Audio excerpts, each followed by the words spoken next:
pinunasan ko kasi kinargahan ko ito ng fertilizer. Palayan po. Kaya pinunasan ko muna, nakalimutan. Galing pala ako sa bundok guys. Doon sa nagatid na rin ako kay Lulak. Lola ng misis ko.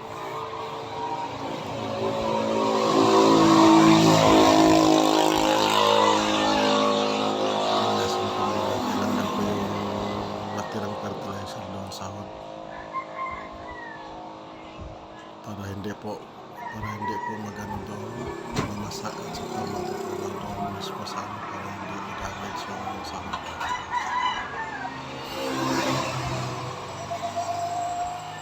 Ito guys, salamat sa panonood at po kayo.